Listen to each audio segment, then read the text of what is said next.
James Harrison had been a royal guard for 15 years.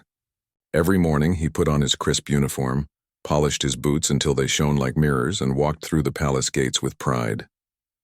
His job was simple yet important: protect the royal family at all costs. The palace was a world of strict rules and ancient traditions. Guards were expected to stand perfectly still, speak only when spoken to, and never show emotions while on duty. James had mastered this art. He could stand for hours without moving a muscle, his face as serious as stone. Other guards respected him for his discipline and dedication. On this particular Tuesday morning in October, James was assigned to watch over Prince George during his private tutoring sessions. The young prince was 8 years old, with curious eyes and a gentle smile that reminded James of his own son back home. But James pushed such thoughts away. Personal feelings had no place in his professional life. The tutoring room was elegant, with tall windows overlooking the palace gardens. Expensive paintings hung on the walls, and leather-bound books filled the shelves from floor to ceiling. Everything in the room spoke of wealth and privilege that most people could only dream of. Prince George sat at a mahogany desk, working on his mathematics with his tutor, Mrs. Adelaide. She was a stern woman in her 60s who believed in strict discipline and hard work. Her voice was sharp as she corrected the prince's mistakes, and James noticed how the boy's shoulders tensed whenever she spoke. During the lesson break, James stood by the window while Prince George played quietly with his toy soldiers. The boy arranged them in neat rows, creating battles and stories in his imagination. James found himself watching, remembering how his own son loved similar games. Suddenly, there was a commotion in the courtyard below. James looked down and saw palace staff rushing around, their faces filled with worry. A small group of protesters had gathered at the main gates, holding signs and chanting about rising food prices and unemployment. Security guards were already moving to handle the situation. Prince George climbed onto a chair to see what was happening. His small hands pressed against the window glass as he watched the scene unfold. James expected the boy to be curious about the excitement, perhaps even entertained by the drama. Instead, he saw something unexpected in the prince's eyes: genuine concern. The protesters were not violent or threatening. They were ordinary people: mothers holding babies, elderly men with walking sticks, young adults carrying homemade signs. Their clothes were simple and worn, a stark contrast to the luxury surrounding Prince George every day. Yet the prince watched them with the same intensity he gave to his studies. Mrs. Adelaide returned from her break and noticed Prince George at the window. Her voice cut through the air like a knife as she scolded him for leaving his desk without permission. She pulled the curtains closed with a sharp snap, blocking the view of the courtyard completely. The prince returned to his seat without argument, but James saw how his hands trembled slightly as he picked up his pencil. The boy's usual bright energy seemed dimmed, replaced by something heavier that James couldn't quite identify. It was as if seeing those people had planted a seed of awareness in the young prince's mind. As the mathematics lesson continued, James found his attention divided between watching for potential threats and observing Prince George's behavior. The boy answered questions correctly but seemed distracted. His gaze kept drifting toward the covered windows, as if he could still see through the heavy fabric to the people beyond. When the lesson ended, Mrs. Adelaide gathered her materials and left with her usual brisk efficiency. Prince George remained at his desk, staring at his notebook but not really seeing it. James maintained his position by the door, but something about the boy's stillness made him feel uneasy. Minutes passed in silence. The palace around them hummed with its usual activity: servants preparing meals, gardeners tending to flowers, officials conducting important business. But in this room, time seemed suspended. Prince George had not moved or spoken since his tutor left. Finally, the boy looked up at James. For a moment, their eyes met across the room. James saw questions in those young eyes, thoughts that were too big and complex for an 8-year-old to fully understand. The prince opened his mouth as if to speak, then closed it again, turning back to his notebook. James felt an unusual stirring in his chest. In all his years of guarding the royal family, he had maintained professional distance. The royals were his responsibility, not his friends. He protected their bodies, not their feelings. Emotions were complications that could interfere with his duty. But something about this moment felt different. The silence in the room carried weight, filled with unspoken questions about the people outside the gates, about fairness and privilege, about a young boy beginning to understand that the world was more complicated than his sheltered life had shown him. The afternoon sun streamed through gaps in the curtains, creating patterns of light and shadow on the floor. Prince George traced these patterns with his finger, his movements slow and thoughtful. James recognized this behavior from his own son. It was how children processed new and confusing information. As his shift continued, James found himself thinking about the contrast between Prince George's comfortable study room and the worried faces of the protesters outside. The boy had everything he could ever want: the finest education, beautiful surroundings, and a future filled with privilege and power. Yet those few minutes at the window had shown him something else entirely. When the next guard arrived to relieve James, he left the tutoring room with an unusual feeling of unfinished business. Walking through the palace corridors, he passed portraits of previous kings and queens, their painted eyes seeming to watch his every step. These walls had witnessed centuries of royal life, but James wondered how many of those rulers had ever looked out their windows and really seen their people. That evening, as James returned to his small apartment outside the palace grounds, he couldn't shake the image of Prince George's face at the window. The boy's expression had been neither spoiled nor indifferent, but genuinely troubled by what he had seen. It was the face of someone beginning to understand that with great privilege comes great responsibility. James had served the royal family faithfully for 15 years, but he had never before wondered what kind of king Prince George might become. Now, as he hung up his uniform and prepared for sleep, that question filled his mind. The boy's reaction to seeing his people's struggles had revealed something important about his character, something that would stay with James long after this day ended. The next morning brought unexpected changes to James's routine. Instead of his usual assignment at the palace entrance, he was told to accompany Prince George on his weekly visit to the palace gardens with his private art instructor. James had heard about these lessons but had never been assigned to supervise them before. The palace gardens were magnificent, stretching across several acres of perfectly manicured lawns, colorful flower beds, and ancient oak trees. Fountains sparkled in the morning sunlight, and stone pathways wound through different sections like a beautiful maze. It was a place where royalty could enjoy fresh air while remaining safely within palace walls. Miss Caroline, the art instructor, was a young woman in her 30s with paint-stained fingers and a warm smile. She carried an easel, brushes, and a wooden box filled with watercolor paints. Unlike the strict Mrs. Adelaide, Miss Caroline spoke to Prince George as if he were an ordinary child, not a future king. They set up near a rose garden where red and white blooms created a stunning display. Prince George seemed more relaxed outdoors, his usual formal posture giving way to natural movements as he helped arrange the art supplies. James took his position several yards away, close enough to ensure safety but far enough to give the lesson privacy. As Prince George began painting, James noticed something different about the boy's demeanor. Yesterday's heaviness still lingered in his eyes, but there was also a new determination. The prince mixed colors carefully, his small tongue poking out slightly in concentration as he worked on his canvas. Miss Caroline guided him gently, suggesting techniques for blending colors and creating depth.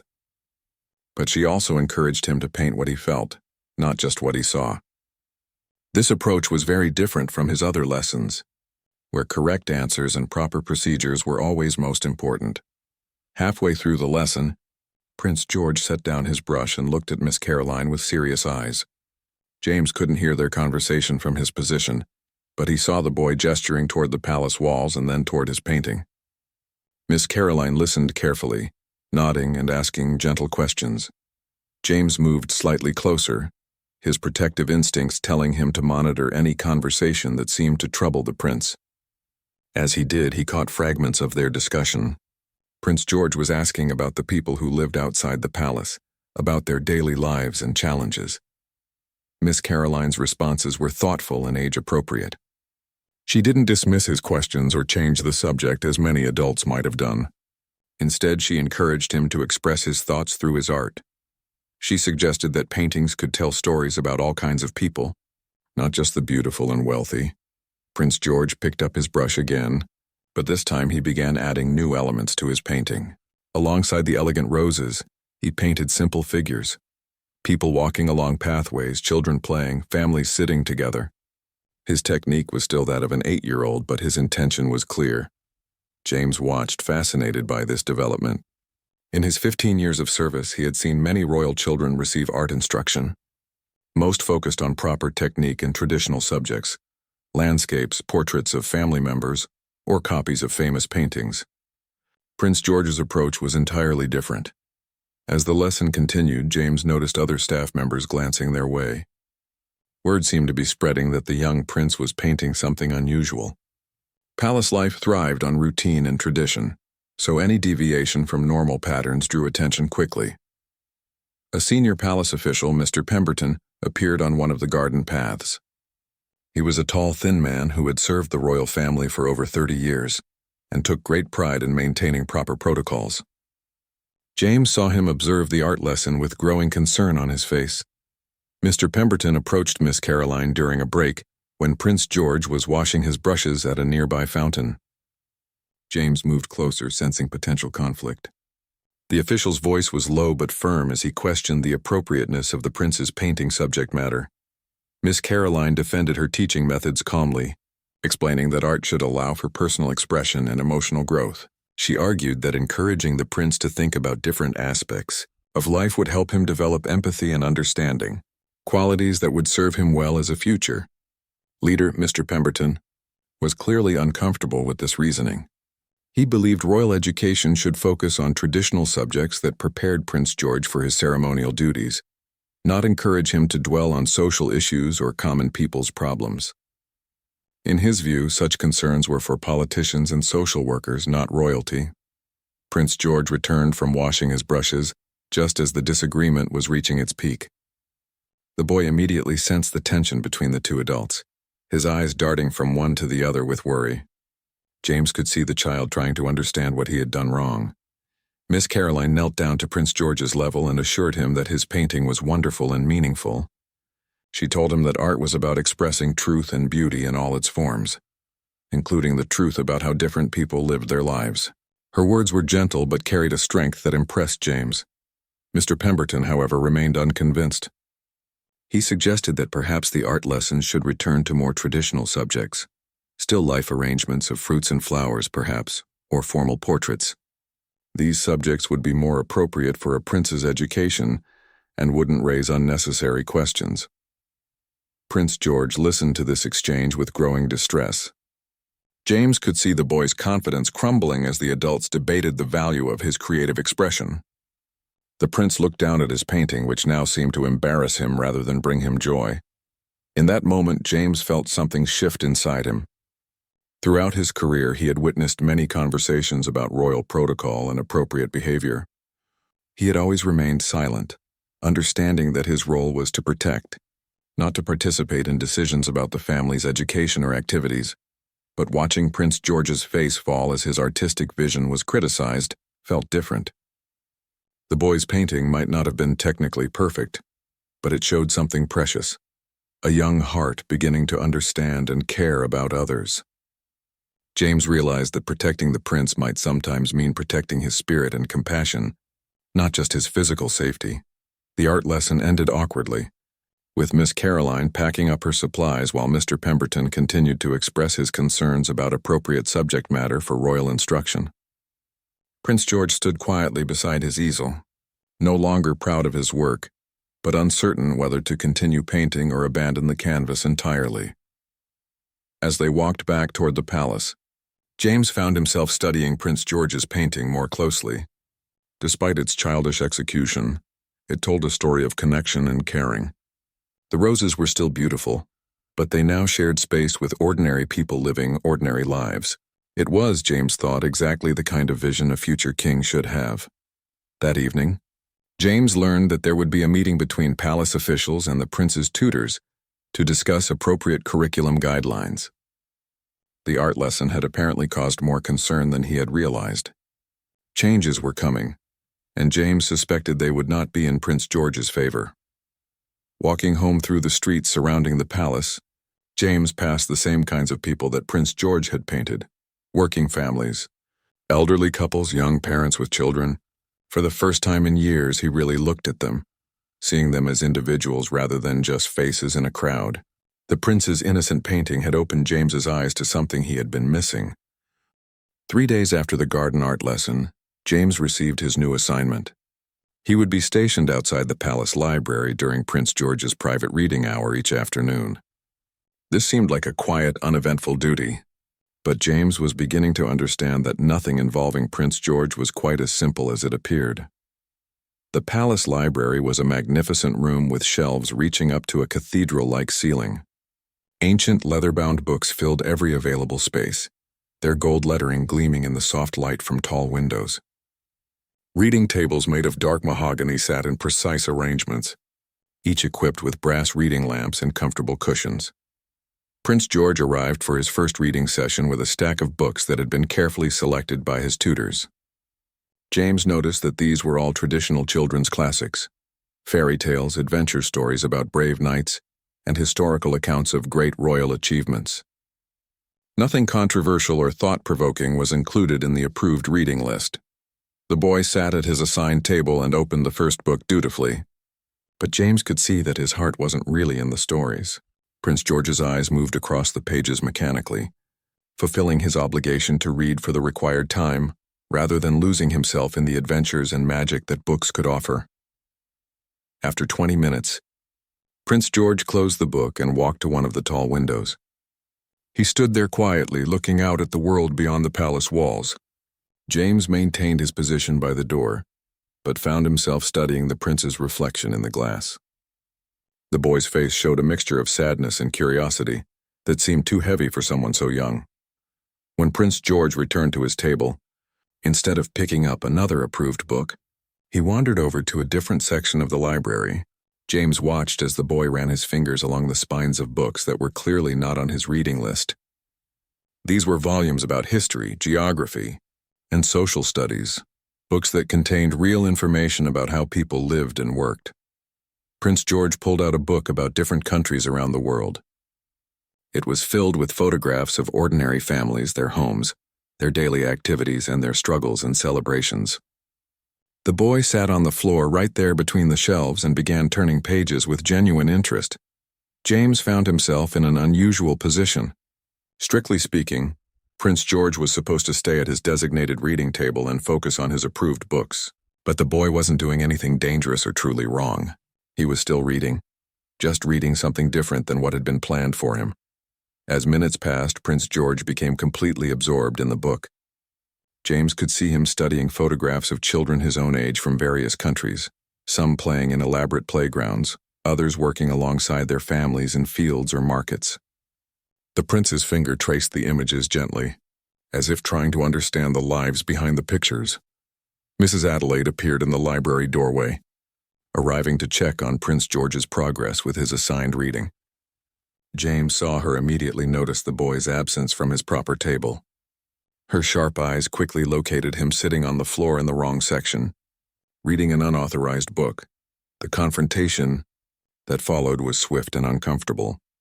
Mrs. Adelaide's voice echoed through the quiet library as she scolded Prince George for not following instructions.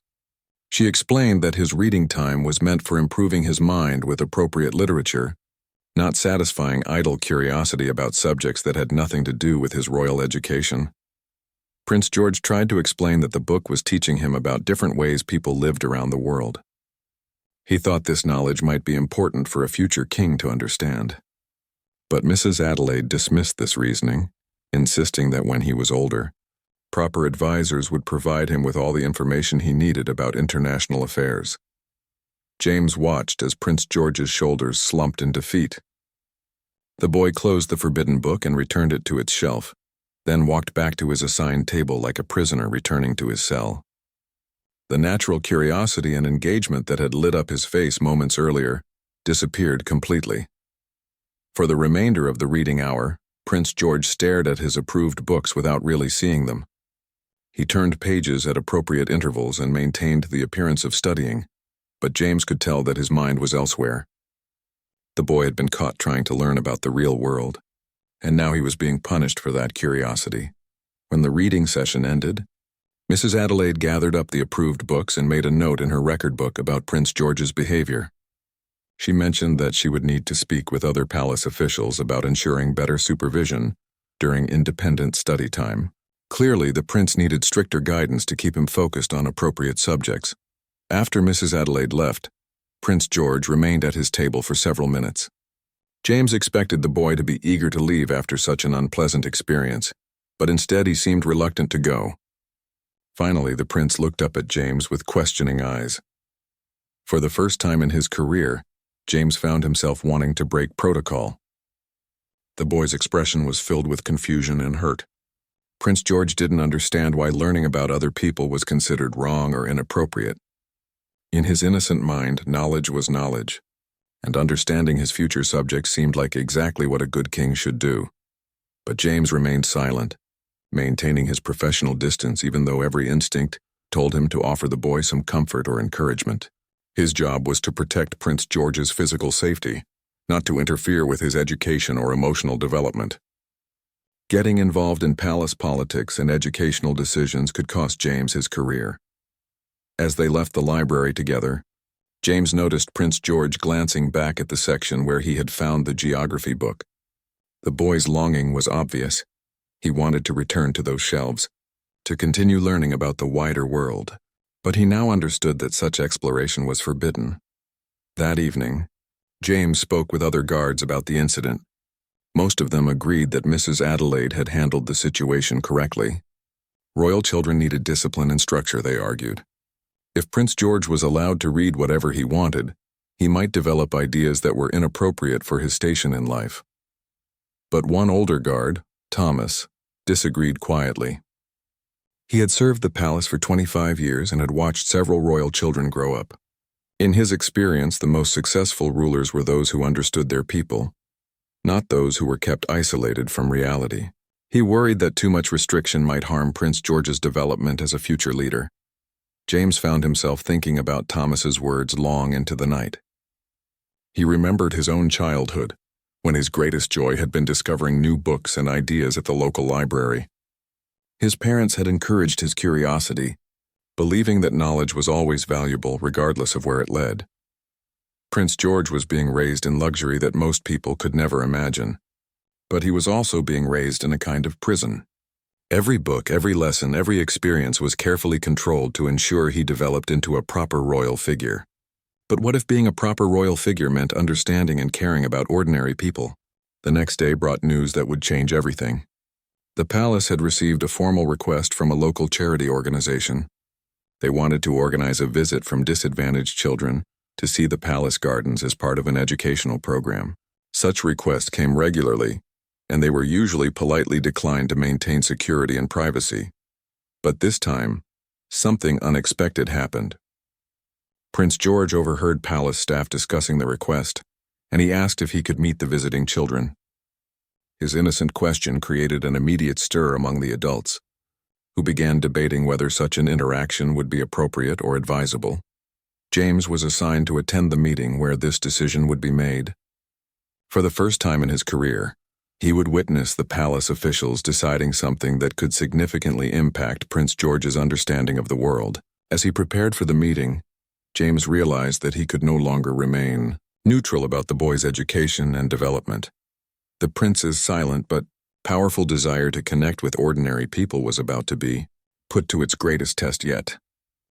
The meeting took place in the palace's formal conference room, a space that had witnessed countless important decisions throughout history.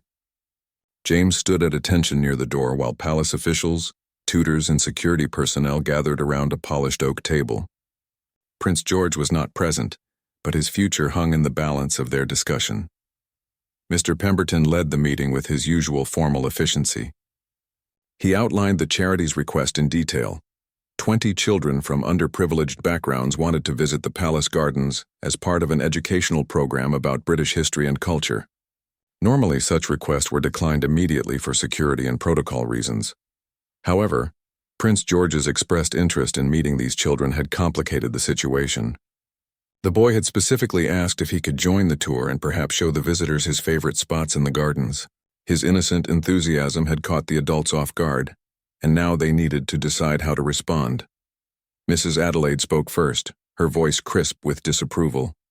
She believed that allowing Prince George to interact with ordinary children would be inappropriate and potentially harmful to his development. In her view, the prince needed to maintain proper distance from common people to preserve the dignity and mystique of the royal family. She argued that exposing Prince George to children from difficult backgrounds might upset him or give him unrealistic ideas about his role as a future king. These children would likely ask inappropriate questions or behave in ways that would be uncomfortable for someone of the prince's status and training. The head of palace security, Colonel Matthews, supported Mrs. Adelaide's position but for different reasons.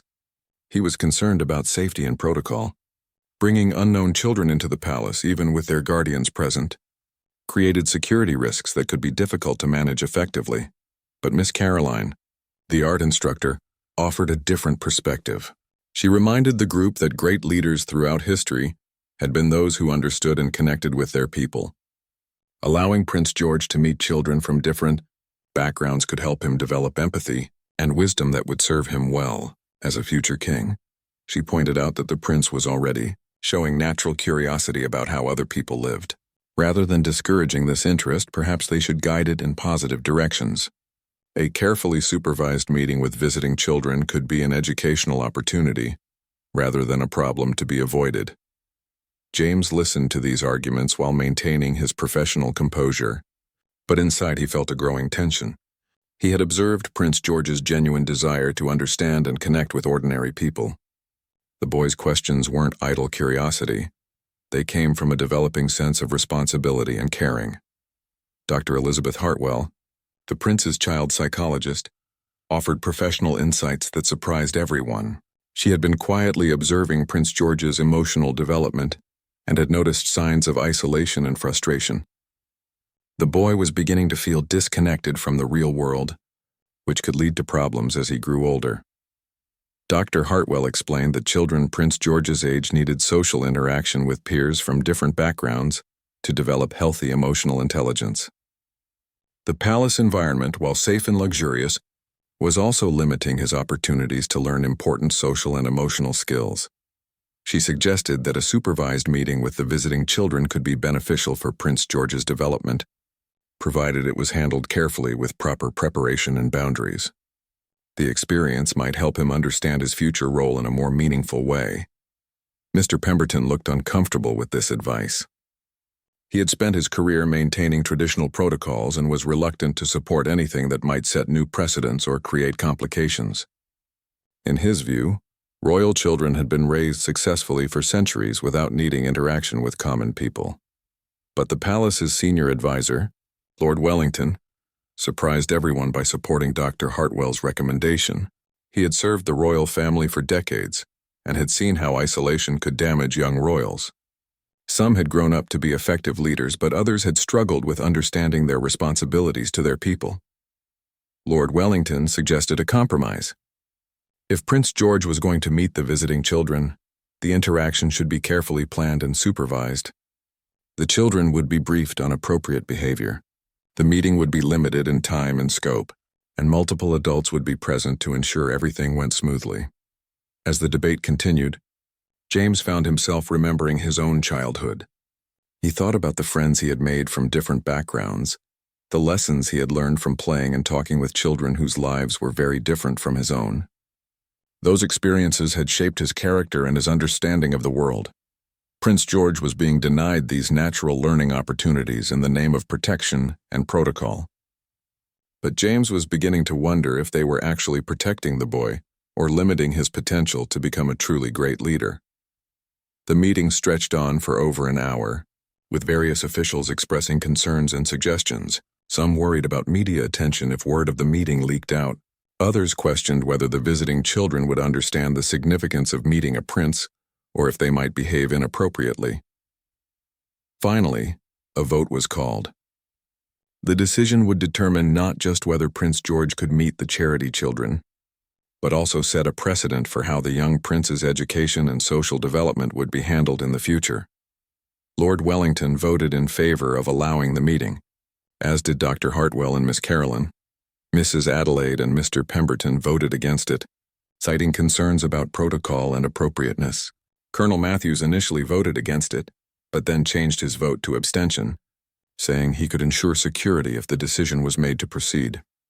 The deciding vote came from Lady Margaret, the Queen's private secretary, who had remained quiet throughout most of the discussion. She had been observing Prince George's development closely and had noticed his growing frustration with the limitations placed on his curiosity and social interactions. Lady Margaret voted in favor of allowing the meeting, but with strict conditions. The interaction would last no more than 30 minutes, would take place in a specific section of the gardens, and would be supervised by at least 5 adults, including security personnel. The visiting children would be carefully selected and briefed on appropriate behavior.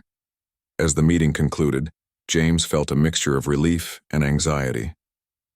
Prince George would get his chance to meet children from different backgrounds, but the interaction would be so controlled and supervised that it might not provide the natural learning experience the boy needed. Still, it was a beginning. For the first time since James had been observing him, Prince George would have the opportunity to connect with peers who lived in the real world beyond palace walls. The boy's innocent desire to understand and relate to ordinary people was about to be tested in ways that none of the adults could fully predict. That evening, James walked home through the streets surrounding the palace with new awareness. Tomorrow, some of the children playing in these neighborhoods might be selected to visit the palace gardens. Their meeting with Prince George could shape both his understanding of their world and their understanding of his. As he prepared for sleep, James realized that his own role in protecting Prince George was evolving. Physical safety was still important, but he was beginning to see that protecting the boy's emotional and social development might be equally crucial for his future success as a leader. The stage was set for an encounter that would challenge everything the palace had taught Prince George about his place in the world. The day of the charity visit arrived with crisp autumn air and golden sunlight filtering through the palace gardens. James arrived early for his shift, knowing that today would be unlike any other day in his 15-year career. Prince George would finally meet children from the world beyond the palace walls. The selected group consisted of 12 children, ages 7 to 10, from a local community center that served families facing economic hardship. They arrived with their guardians and charity organizers, their eyes wide with wonder as they passed through the palace gates for the first time in their lives. James positioned himself where he could observe both the visiting children and Prince George, who was waiting in the designated section of the gardens with barely contained excitement. The boy had been prepared for this meeting with several briefing sessions, but his natural enthusiasm shone through despite all the formal instructions he had received. The visiting children were a diverse group, some shy and overwhelmed by the magnificent surroundings, others bold and curious about everything they saw. Their clothes were clean but simple, a stark contrast to Prince George's perfectly tailored outfit. Yet when the two groups first saw each other, the differences seemed to fade as natural childhood curiosity took over. Miss Caroline served as the primary facilitator, introducing Prince George to the visiting children with warmth and simplicity. She avoided formal titles and ceremony, instead encouraging the children to share their names and favorite activities. The atmosphere gradually relaxed as the children began to interact naturally. One girl named Sophie, about 8 years old with bright red hair and freckles, immediately captured Prince George's attention by asking if he had ever climbed the ancient oak tree that dominated this section of the garden. When Prince George admitted he had never tried, Sophie's eyes lit up with the possibility of teaching a prince something new. James watched, fascinated, as the children began to explore the gardens together. The visiting children showed Prince George games he had never played, simple activities like tag and hide and seek that required no special equipment or training. Their laughter echoed through the carefully manicured spaces in ways that seemed to bring the gardens to life. A boy named Marcus, who was clearly the leader among the visiting children, asked Prince George direct questions about his daily life. Did he go to regular school? Did he have chores to do at home? Could he ride the bus or walk to the store by himself? Prince George's answers revealed just how different his world was from theirs. But instead of being impressed or envious, the visiting children seemed genuinely concerned about Prince George's limitations. Sophie asked if he ever felt lonely with so many rules about what he could and couldn't do. Marcus wondered if having so many people watching him all the time made it hard to just be a kid. James saw something remarkable happening. Rather than Prince George learning about the visiting children's world of struggle and limitation, they were teaching him about freedom and natural childhood experiences that his privileged life had never provided. The boy was discovering what he was missing, not what he had been protected from. When the children gathered around the fountain for snacks provided by the palace kitchen, their conversation became more serious. One girl, Emma, mentioned that her family had been worried about paying rent that month. Another boy, David, talked about how his mother worked 2 jobs to support their family after his father had been injured at work. Prince George listened to these stories with growing amazement. He had never heard children his age discuss such adult concerns. In his world, every need was anticipated and met before he even knew he wanted something. The concept of families struggling to meet basic needs was entirely foreign to his experience. Mrs. Adelaide, who had been watching from a distance with obvious discomfort, finally approached the group. James could see her concern about the direction the conversation was taking. In her view, exposing Prince George to stories of hardship and struggle was exactly what they had hoped to avoid. But before Mrs. Adelaide could redirect the conversation, something unexpected happened. Prince George began asking thoughtful questions about the children's situations. He wanted to understand why some families didn't have enough money, why some parents couldn't find good jobs, and what happened to people when they got sick or injured. The visiting children answered his questions with the matter-of-fact honesty that only children possess. They didn't dramatize their situations or ask for pity. They simply explained their reality in the same way they might describe their favorite television shows or school subjects. James watched Prince George's face throughout these exchanges and saw the boy processing information that challenged everything he had been taught about the world. The prince was learning that being poor didn't mean being lazy or bad, that struggling families often worked harder than anyone else, and that children his age sometimes carried worries that he had never imagined. When Sophie mentioned that she had never been to a birthday party because her family couldn't afford gifts for other children, Prince George looked genuinely distressed. He asked if that made her sad, and Sophie shrugged, saying she was used to it. But James saw the prince's hands clench into small fists as he absorbed this information. The planned 30-minute meeting stretched to nearly an hour as the children continued their natural interaction. Palace officials who had intended to maintain strict time limits found themselves reluctant to interrupt conversations that were clearly meaningful for all the children involved. Marcus showed Prince George how to skip stones in the fountain, while Emma taught him a clapping game that required no equipment but produced endless giggles. David demonstrated how to whistle using grass blades, a skill that completely amazed the prince, who had never seen such creativity. But it was Sophie who provided the most powerful moment of the day. As the visit was winding down, she approached Prince George with a small drawing she had made during their time together. It showed stick figures of all the children playing together in the garden, with no indication of which figure was supposed to be the prince. Sophie explained that she had drawn this picture to remember their time together because it was the most fun she had experienced in months. She wanted Prince George to have it so he would remember that kids from different places could be friends and play together just like any other children. Prince George accepted the drawing with a solemnity that surprised all the adults watching. He studied it carefully, then folded it gently and placed it in his pocket. He told Sophie that he would keep it always because it was the first gift he had ever received from a real friend. As the visiting children prepared to leave, James observed a transformation in Prince George that went far beyond the superficial politeness he had been taught for public appearances. The boys' goodbyes were genuine and emotional. He asked each child to remember him and promised that he would never forget them. When the last of the visitors had departed, Prince George remained in the garden, staring at the spaces where his new friends had been playing just minutes before. The elaborate playground equipment that had been installed for his use looked suddenly empty and artificial compared to the simple, creative games the children had shared. James realized that this brief encounter had accomplished something that years of formal education had not. Prince George now understood in a visceral way that his future subjects were real people with real struggles, real joys, and real dignity. The boy's perspective on his own privilege and responsibility had been fundamentally changed. That evening, as James completed his shift, he learned that Prince George had asked his parents if the visiting children could return soon. The boy wanted to show them more of the palace and learn more of their games. He also asked if there was a way to help Sophie's family so she could attend birthday parties like other children. Walking home through the darkening streets, James reflected on what he had witnessed. Prince George's silent but powerful choice to truly connect with the visiting children had revealed his capacity for genuine empathy and leadership. The boy had chosen to see beyond the barriers that palace life created, embracing the humanity of children whose lives were vastly different from his own.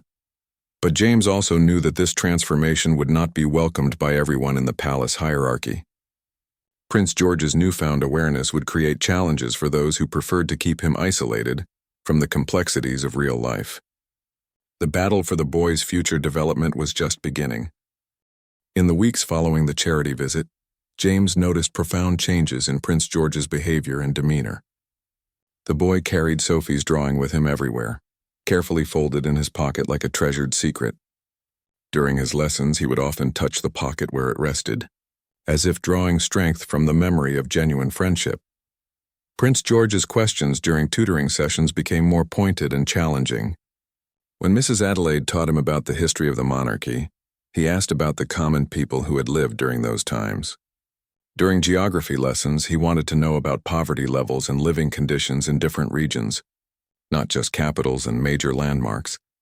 James could see Mrs. Adelaide growing increasingly frustrated with these new directions in the prince's curiosity. She had worked hard to create a structured curriculum that would prepare him for his royal duties without exposing him to uncomfortable realities. Now Prince George was actively seeking out exactly the information she had been trying to avoid. The breaking point came during a history lesson about one of his ancestors, King William, who had been known for his military victories and territorial expansion. Prince George listened to the traditional account of glorious battles and conquered lands, but then asked a question that stopped Mrs. Adelaide cold. The prince wanted to know about the families who had lost fathers and sons in those wars. He asked if the king had ever thought about the children who went hungry because their farms were destroyed in battles. Had anyone counted the ordinary people who died, or did history only remember the nobles and generals? Mrs. Adelaide's response was sharp and dismissive.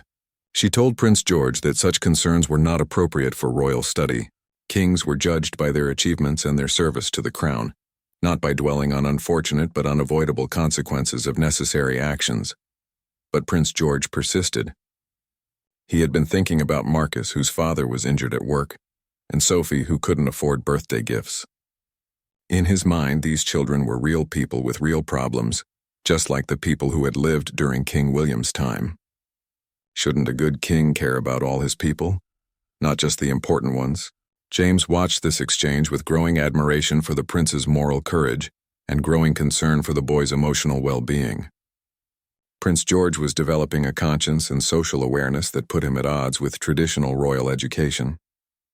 The conflict was creating visible stress for the 8-year-old boy. That afternoon, during his supervised reading time, Prince George abandoned his approved books entirely. Instead, he spent the hour staring out the window, clearly lost in thoughts that were too big and complex for his young mind to fully process.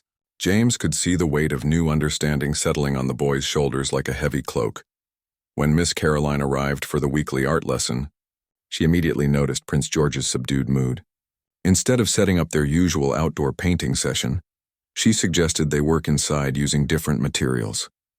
She brought out clay and encouraged the prince to create something that expressed his feelings.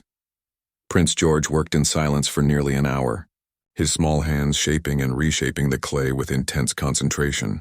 James watched from his position by the window, fascinated by the boy's complete absorption in his work. This was different from his previous art sessions, which had been lighthearted and exploratory. When Prince George finally finished, he had created a small sculpture that took James's breath away. It was a simple figure of a child with outstretched hands, surrounded by other smaller figures reaching toward the central character.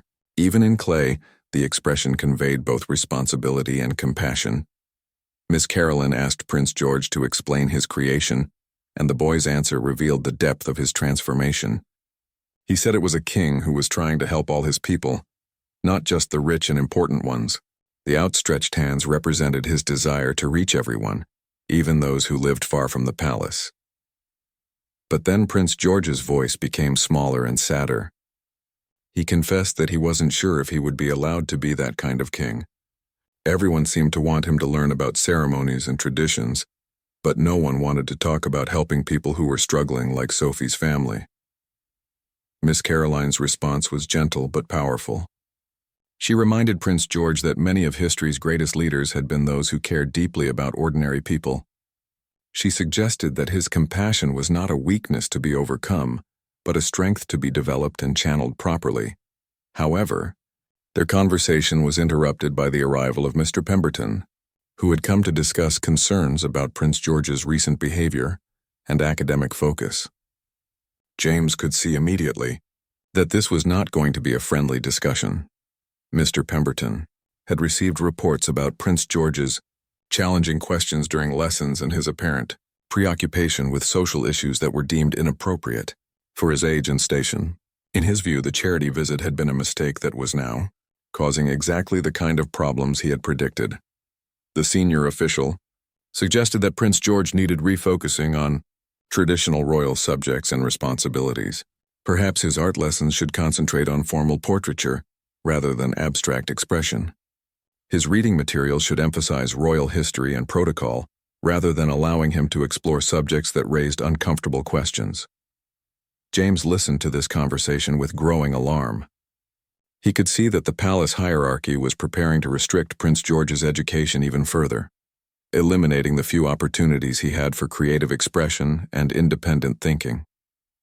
The boy's natural development of empathy and social consciousness was being treated as a problem to be solved. Prince George sat quietly during this discussion, but James could see the boy's hands trembling slightly as the adults debated his future education. The prince was beginning to understand that his desire to learn about and help ordinary people was not welcomed by those who controlled his life. When Mr. Pemberton finally left, promising to implement new guidelines for Prince George's curriculum, the boy looked up at Miss Caroline with eyes that seemed far too old for his 8 years. He asked if wanting to help people made him a bad prince, and if he would have to choose between being kind and being royal. Miss Caroline's answer brought tears to James's eyes. Though he maintained his professional composure, she told Prince George that the best kings in history had been those who combined royal dignity with genuine care for their people. His compassion was exactly what the country would need in a future leader, but she also warned him gently that he would face people who disagreed with this view. Some would try to convince him that caring too much about ordinary people's problems was inappropriate for royalty. He would need to be strong and hold on to his values even when others questioned them. That evening, James learned that major changes were indeed coming to Prince George's education. Mrs. Adelaide would be given increased authority over his curriculum. Miss Caroline's art lessons would be reduced and closely supervised, and his reading materials would be strictly limited to pre-approved texts. Most significantly, there would be no more visits from charity children or similar programs. The palace had decided that such interactions were disruptive to Prince George's proper development and created unnecessary complications for his education. As James walked home that night, he carried a heavy heart and a growing sense of moral conflict. He had dedicated his career to protecting the royal family, but he was beginning to see that sometimes the greatest threats came from within the system itself. Prince George's natural development into a compassionate and socially conscious leader was being systematically discouraged by the very people responsible for his education. The boy's silent but powerful choice to genuinely care about ordinary people was being met with institutional resistance that threatened to crush his spirit and reshape him into a traditional royal figure who maintained distance from his future subjects' real lives. James realized that he faced his own choice. He could continue to remain silent and allow this transformation to proceed, or he could find a way to support Prince George's moral development, even if it meant challenging the established order of palace life. For the first time in his career, protecting the prince might require protecting him from the palace itself. 2 months after the charity visit, James found himself standing in Lord Wellington's private office, having made a decision that would end his career, but might save a young prince's soul. The weight of 15 years of loyal service pressed against his conscience as he prepared to break the most fundamental rule of palace life: never interfere With royal family decisions, the changes in Prince George had been dramatic and heartbreaking to witness. The boy's natural curiosity had been systematically crushed under increasingly strict educational protocols. His art lessons had been replaced with formal etiquette training. His reading materials were now limited to sanitized histories that portrayed royalty as infallible and distant from common concerns. Most painfully, Prince George had stopped asking questions. During lessons, he sat with perfect posture and gave appropriate responses, but the light had gone out of his eyes. The compassionate, thinking child who had wanted to understand his future subjects had been replaced by a hollow replica who recited proper answers without feeling or understanding. James had watched this transformation with growing anguish. He had seen Prince George touch the pocket containing Sophie's drawing less and less frequently, until one day he noticed the boy had stopped carrying it altogether. When James later found the crumpled drawing in a palace wastebasket, he knew something precious had been lost forever. The final straw came during a lesson when Prince George was asked about his responsibilities as a future king.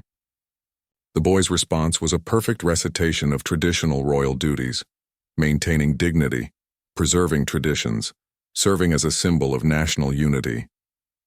But when Mrs. Adelaide praised his answer, James saw no satisfaction or pride in the prince's face, only hollow compliance. That night, James made his decision. He requested a private meeting with Lord Wellington, the one palace official who had consistently shown genuine concern for Prince George's character development. If anyone would listen to his concerns, it would be Lord Wellington. The meeting took place at dawn before the palace's daily routine began. Lord Wellington received James in his private study, a room lined with books about leadership, history, and child development. The senior advisor's face showed surprise at this unprecedented request from a guard, but also curiosity about what could be so important. James began by acknowledging that he was violating protocol by requesting this meeting. He understood that his observations about Prince George's education were not his responsibility, and that speaking out could cost him his position. But he felt compelled to share what he had witnessed over the past months. With careful precision, James described the transformation he had observed in Prince George. He spoke about the boy's natural empathy and curiosity, his genuine desire to understand and help ordinary people, and the systematic efforts to eliminate these qualities from his character. James told Lord Wellington about the charity visit and its profound impact on Prince George. He described how the boy had formed real connections with children from different backgrounds, learning about their struggles and developing a mature understanding of his future responsibilities to all his subjects, not just the privileged few. But then James explained how this growth had been treated as a problem to be corrected, rather than a strength to be nurtured. He detailed the restrictions placed on Prince George's education, the elimination of opportunities for creative expression and independent thinking, and the gradual crushing of the boy's natural compassion. Lord Wellington listened without interruption, his expression growing more serious as James continued. When the guard finished his account, the senior advisor sat in silence for several minutes, clearly weighing the implications of what he had heard. Finally, Lord Wellington spoke. He revealed that he had been having similar concerns about Prince George's development but had been unsure how to address them within the palace's traditional power structure. Mrs. Adelaide and Mr. Pemberton had convinced most officials that strict control was necessary to prevent the prince from developing inappropriate ideas about his role. But Lord Wellington had studied leadership throughout history and knew that the most effective rulers had been those who understood and connected with their people. He feared that the current approach was creating a future king who would be technically competent, but emotionally disconnected from the nation he would one day lead. James then made his most difficult confession.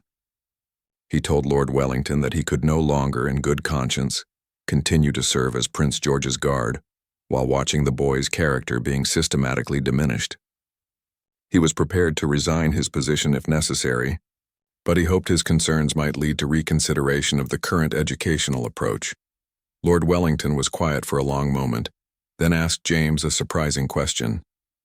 Would he be willing to testify about his observations to a special committee that was being formed to review Prince George's educational program? The Queen herself had begun to have concerns about her grandson's apparent loss of vitality and curiosity. James agreed immediately, understanding that this testimony could provide the evidence needed to restore balance to Prince George's education. Lord Wellington explained that the committee would include child development experts, historians who studied effective leadership, and palace officials who were willing to consider alternative approaches. Over the following weeks, James provided detailed testimony about Prince George's development, including his observations about the boy's natural empathy, his response to meeting ordinary children, and the subsequent changes in his behavior and emotional state. He also presented Sophie's drawing, which he had rescued from the wastebasket, as evidence of the meaningful connections the prince had formed. The committee's investigation revealed that several other palace staff members had similar concerns, but had been afraid to speak out. Miss Caroline testified about Prince George's artistic expression and creativity being stifled. Dr. Hartwell provided professional assessment of the boy's emotional well-being and the impact of excessive restrictions on his development. Even some of Prince George's tutors admitted privately that the boy's recent compliance and perfect behavior felt hollow compared to his earlier enthusiasm and genuine engagement with learning. They had mistaken the crushing of his spirit for successful discipline. The committee's final report recommended significant changes to Prince George's education. While maintaining appropriate security and protocol, his curriculum would be expanded to include real-world learning opportunities, supervised interactions with children from different backgrounds, and creative outlets that encouraged independent thinking and expression. Most importantly, the report emphasized that developing Prince George's natural empathy and social consciousness was not a threat to his royal identity, but essential to his future effectiveness as a leader. The best kings throughout history had been those who understood their people's lives and challenges. When the changes were implemented, James was assigned as Prince George's primary educational security coordinator, a new position that allowed him to support the boy's expanded learning opportunities while maintaining safety protocols. It was an unprecedented role that recognized both his loyalty to the royal family and his unique understanding of Prince George's needs. The first sign of the boy's recovery came during a new art lesson with Miss Caroline. Prince George asked if he could paint a picture of children playing together, inspired by his memories of the charity visit. As he worked, James saw glimpses of the curious, compassionate child returning. Later that week, Prince George asked if he could write a letter to Sophie and the other children he had met. With careful supervision, he composed a simple message expressing hope that they were well and sharing that he thought about them often. The boy's face showed genuine happiness as he worked on the letter, the first real emotion James had seen from him in months. 6 months later, James stood in the same garden where Prince George had first met the charity children, watching as the boy hosted his second group of young visitors. This time, the interaction was planned as an ongoing program rather than a single event, allowing for deeper relationships and sustained learning. Prince George moved among his young guests with natural ease, asking thoughtful questions about their lives and sharing stories about his own experiences. He had learned to balance royal dignity with genuine human connection, becoming the kind of leader his country would need in the future. As James observed this scene, he reflected on the choice that had changed both their lives. By speaking out about Prince George's needs, he had risked everything he had built over 15 years of service. But in return, he had helped preserve something far more valuable, a young prince's capacity for compassion and authentic leadership. That evening, as James completed his duties and prepared to leave the palace, Prince George approached him with a small, carefully wrapped package. Inside was a drawing the boy had made, showing a guard and a prince standing together in a garden full of children from different backgrounds. Prince George explained that he had made the drawing to thank James for helping him become the kind of person he wanted to be. The boy understood with wisdom beyond his years that sometimes protecting someone meant being willing to challenge the very system you had sworn to serve. James accepted the drawing with pride, knowing that his decision to step down from traditional guard duties and speak out for Prince George's character development had been the most important choice of his career. He had helped ensure that Britain's future king would rule not from a place of distant privilege, but from a foundation of genuine understanding and care for all his people. The silent but powerful, choice Prince George had made to connect with ordinary children, had been matched by James's own choice to protect that precious quality, even when it meant challenging everything he had been taught about his role. Together they had proven that true loyalty sometimes requires the courage to change the system from within.